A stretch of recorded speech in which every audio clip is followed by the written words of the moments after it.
اعوذ باللہ من الشیطان الرجیم بسم اللہ الرحمن الرحیم۔ آج ہم کریں گے وادی سندھ کے باشندوں کی مذہبی زندگی کا جائزہ۔ وادی سندھ کی ایک تہذیب تھی، تو اس تہذیب کے ہم جو اس وقت مذہب تھا وہ مذہبی زندگی کا جائزہ لیں گے۔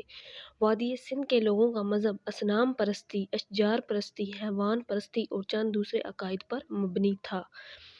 تو اب پہلا آ جاتا ہے اصنام پرستی۔ اس وقت کی یہ تہذیب جو ہے نا، یہ ہمیں سر جان مارشل یا اس میں کچھ ہیریٹیٹس کے نام آتے ہیں جنہوں نے اس تہذیب کے بارے میں اسٹڈی کیا، اس کی کتابیں لکھیں، جس سے ہمیں پتہ چلا کہ وہاں کے لوگوں کا رہن سہن کیسا تھا۔ تو ان کا مذہب کے بارے میں بھی بتایا گیا کہ وہاں ہم مذہب جو تھا زیادہ تر اصنام پرستی، اشجار پرستی اور حیوان پرستی تھا۔ اصنام پرستی کیا ہوتا ہے؟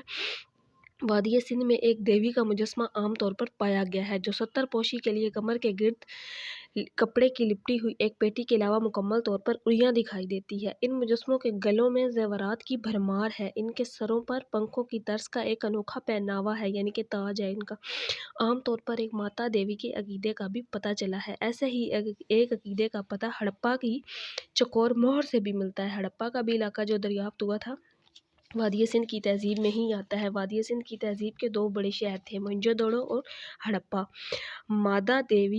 ماتا دیوی جو تھی وادی سندھ میں، اس کے ساتھ ایک دیوتا کا بھی مجسمہ ملا ہے جس کو سر جان مارشل نے شیو کے مماثل کہا ہے۔ ایک مہر پر اس کی تشبیہ جو ہے وہ بالکل واضح شکل میں ملتی ہے۔ اس کے 3 چہرے ہیں اور ایک نیچی چوکی پر یوگ آسن سے بیٹھا ہے۔ اس کی رانیں اور پنڈلیاں ملی ہوئی ہیں۔ یہ اس دیوتا کا مجسمہ جو وادی سندھ کی تہذیب میں ملا ہے۔ ایک دیوی کے ساتھ ساتھ ایک دیوتا کا بھی مجسمہ ملا تھا۔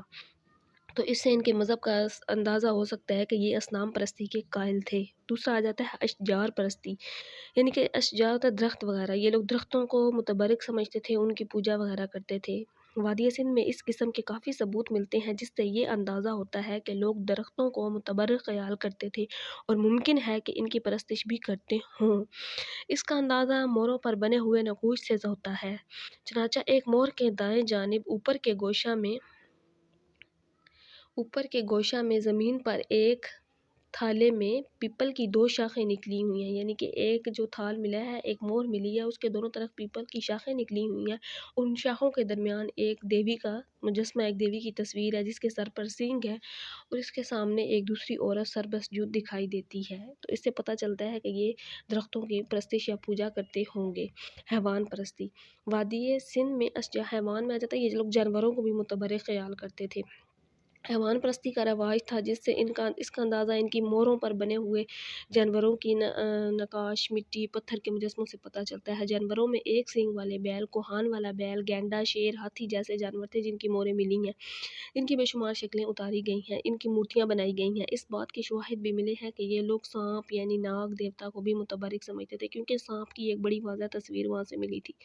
مہروں پر بھی سانپ کی تصویریں بنائی گئی ہیں۔ یہ لوگ فاختہ کو بھی متبرک مانتے تھے۔ طرز تدفین، ان کے دفنانے کا طریقہ کیا تھا؟ ہڑپا میں بھی کئی قبرستان برآمد ہوئے ہیں جس سے یہ پتہ چلتا ہے کہ یہ لوگ اپنے مردوں کو دفن کرتے تھے لاشوں کے ہمراہ ظروف، منکے، سیپ کے چمچے، ہاتھی دانت کے ٹکڑے وغیرہ بھی، یعنی کہ یہ جب میت دفن کرتے تھے تو اس کے ساتھ بھی اپنی چیزیں رکھتے تھے جن میں ظروف، ہاتھی دانت، برتن وغیرہ ان کے جو ہوتے تھے خاص، وہ یہ رکھتے تھے۔ ایک اندازے کے مطابق مذکورہ بالا مکمل تدفین کے علاوہ لاشوں کو فضا میں بھی چھوڑ دیا جاتا تھا۔ تدفین کے علاوہ اور بھی ان کا دوسرا طریقہ تھا کہ یہ لاشوں کو فضا میں چھوڑ دیتے تھے اور گل سڑ کر خراب ہو جاتی تھیں تو انہیں جلا دیا جاتا تھا، ان کی راکھ کو کسی برتن میں رکھ کر دفنا دیا جاتا تھا۔ تو یہ تھا وادی سندھ کی تہذیب کا مذہب۔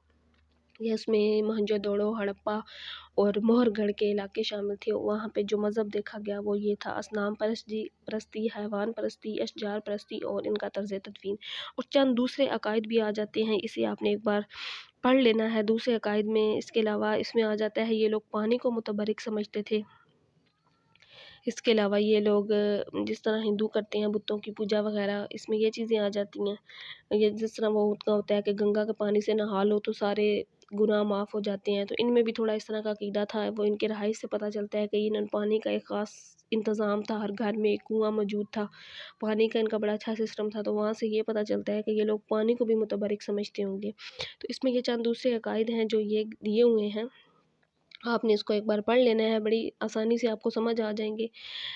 اور یہاں پہ یہ سارے ان کے عقائد لکھے ہوئے ہیں، جن ڈھول وغیرہ یہ چیزیں ان کی موریں ملی ہیں، یہ لوگ ان چیزوں کا بھی خاص خیال رکھتے تھے۔ یہ چیزیں یہاں تک دیوی دیوتاؤں تک ہوتی ہوں، یہاں تک کہ کر لینا آپ نے اس سوال کا جواب۔ تو ہوپ سو آپ کو یہ ویڈیو اچھی لگی ہو، پسند آ گئی ہو، وادی سندھ کی تہذیب کے مذہب کے بارے میں سمجھ تو آ گئی ہوگی۔ چینل کو ضرور سبسکرائب کیجیے گا، ویڈیو کو لائک کیجیے گا۔ اوکے۔